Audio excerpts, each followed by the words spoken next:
So twirl shut your B-roll bin, and let's twirl open the R3D bin, which is the high-res red files. We're going to choose and drag the one called Prod Music Video Raw 02 up into our source monitor. So Prod Music Vid 02, drag it up into your source monitor, and I'm going to play it for you.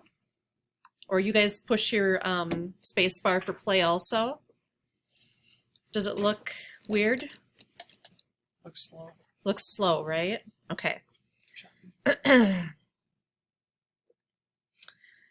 Okay, the clip is playing in slow motion. These were shot at 48 frames per second, so we need to do something about this. So just stop your viewing in the source monitor, come back down to the project panel and select all 4 of those R3D files.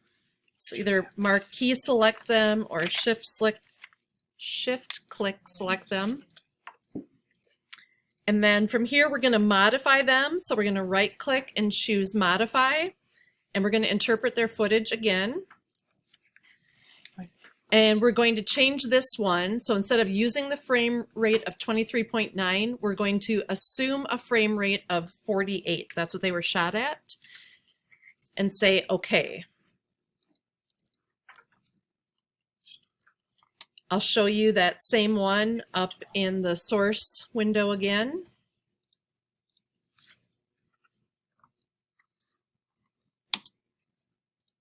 And now when we play it, we're back at real time. We're not in slow motion anymore. So all of those frame rates, we interpreted them. So you can do clip, modify, interpret footage, or you can just right click and say modify and then interpret footage. So a question. Yep. So they were already set up to be the 23 point whatever. Where did it show that they were actually recorded at 48? I think in chapter 1 or 2, because we started on chapter 3, Okay. or at the beginning of the book, there's a section on interpreting frame rates. Mm-hmm. So yeah, but by watching it and knowing that there are 3D, which is high res files, you know they're shot at more frames per second than Right, that. but I mean, I'm just saying, Yes. like, how would we have known to put it at 48? Oh, because the book tells you. In real life, you would know that because that's the way you get them from your source, right? You know how it is with the book. Because like all day I'm going to tell you exactly what number point to go to in the time code, and in real life you're going to have to scrub the little thing and listen. So that's what we're doing. Good question though, because yeah, it was earlier in the book. Why does mine play back super choppy after a couple seconds? It like plays fine and then it starts to. It gets definitely. Okay, so your playback rate up in the source monitor to the bottom right of it, you have that playback. It should be set at half, but if you need to set it at a lesser quality so that it doesn't chop, that's fine. All of this, when you bring it into your timeline, not all of it, but some of it will play laggy and choppy until you render it at the very end. So don't let that scare you, as long as it looks like it's playing in real time, not slow motion.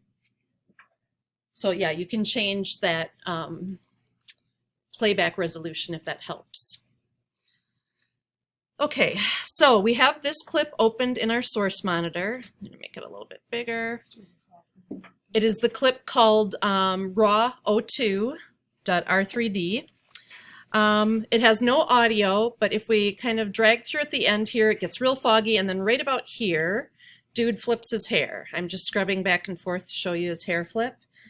That proves to be a scene that we want to use later on and cut to. So you're kind of looking for things that are going to motivate you to do cool cinematography or edits. So when there's a motion, maybe you want to cut to something. Or in the final video where we saw, they walk around a chalkboard, and they walk out of the scene, and then the next scene they walk into, they're coming to from around a corner, so it's kind of looks like it went together well. So you're going to look for things, and they like it when this guy flips his hair. So, all right, Jeff flips his hair. We're done, so just go back down to your project panel. If you wanted to watch all 3 of those, we could do that and kind of get an idea of what they are. So just double click on them, bring them into your source window, And then you can always scrub through it faster rather than letting it play out in real time. So they're kind of bopping their head on that one. This one is the crew. This is the scene where they have two cameras going at the same time. They have the one up close that's shooting the interview, and then they have this camera from farther across the stage, and they cut to this camera during part of that. And then the last one is the dancers, shot on high res. And we can see them in the background dancing. So that's the 4 clips in the high res R3D file. All right, you can twirl that bin shut.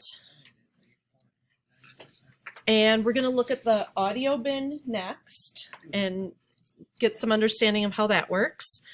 Twirl open, actually we need to go up a step, and then we can spin the footage bin shut so we just see audio and footage as our 2 single bins. And we're gonna open the audio bin, and we see that we have 3 files in there. One says instrumental, so it's the If We Make It, which is the name of the song, instrumental only, and then the other version has them singing, and then there's some TV static that is a WAV file, a sound file. So let's take the instrumental version and drag it up into our source monitor, and instead we get a graphic readout of the left and right channels. If we press the space bar up here, it's going to play it. I've got my volume on loud. So that's the song that we get to hear for the next 10 weeks. You're welcome. So we can also look at audio in the source window. And if you've done anything with audio recording, you can see those waveforms where they get big is when there are sounds or things happening, and where they get small is typically where there's lulls or quiet points. So sometimes that helps you figure out like where a pop happens or somebody yells. There's no lines and then it pops up. So you can kind of position your playhead logically. All right, let's spin the audio bin shut and save our file at this point. So Command S. All right, now we're going to actually get into doing some stuff. So in the source monitor, at the top left, we see the name of the one that we're working on, plus we see that little stacked hamburger menu. If you click on the hamburger menu, you see all these other ones are loaded in here, but it's just the instrumental is the one that we happen to be working on now. So if you wanted to close out this one, you could say close or close all, whatever, close panel. I'm just going to click on close all. That's going to clear all of them out of the source panel. So nothing is showing at the moment. Twirl open your footage bin and twirl open the interview bin inside there. And we're going to double click on interview Atom 2. So Atom 2, double clicking loads it up in our source monitor. This is a long clip. Right here, we're just kind of finishing the design of the set. We've got all of our like kind of instruments getting set up here. We've got mic. Yada, yada, yada. So in this long clip, there are some sub clips that we want to take out. And you guys know that we can set in and out points and use that. But in this case, instead of setting specific in and outs, we're going to do that and then just create a sub clip from it. So the original file is still there, plus this sub clip is what we're going to make. So your source monitor, click on the time code.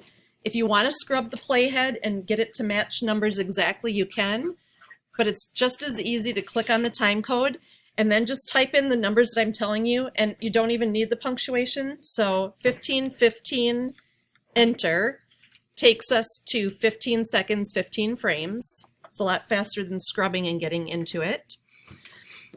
And this is where we want to have our first endpoint. So press letter I on your keyboard to set the endpoint. Then take your source monitor playhead or go to the time code and type in 2113. So either drag it ahead to 2113 or type it in. And that's where we want our out point. So we push O on our keyboard. And that made just that little snippet live. You can see the 2 marks and the gray in between. That's the first snippet that we want. So from here, we can either go up to the menu and choose clip, make subclip. The keyboard shortcut is Command U, or you can right click within this window to get this same option. So clip, make a subclip, and the window that pops up is automatically going to name it what the whole clip is, and then a dot, and then subclip 001. We want to be a little bit more descriptive, so keep the first part of it, but just back out that subclip 001. And after that last period, what he says in this clip is, we're really moving so fast. So we're going to name this moving so fast with no letters or spaces or anything. So interview Adam2.mp4 dot moving so fast. And then say OK. Notice in your project panel, it shows up and it's got a longer name, moving so fast, and it's got the little brackets around the icon showing us that it's a subclip. All right, there is another point in this that's got a good little blurb that we want. So go back up to your time code in the source window.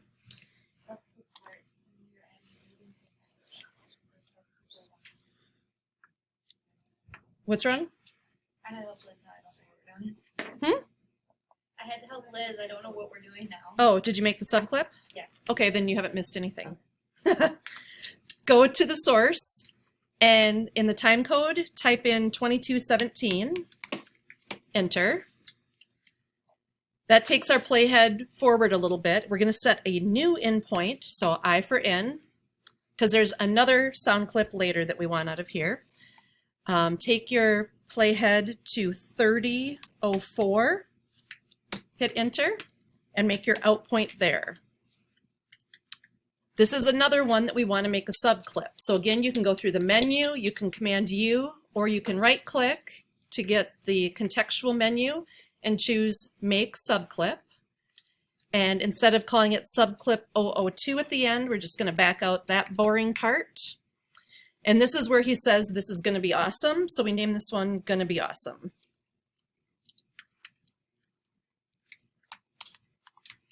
And that also shows up in your interview bin with that name appended to it and the little brackets around it showing us that that's a subclip. So I'm going to double, you don't have to do this, you can just watch mine. I'm going to double click on that subclip that we just made. Got a projection going. We got a little laser thing. Beautiful imagery happening. I can't wait. This is gonna be awesome.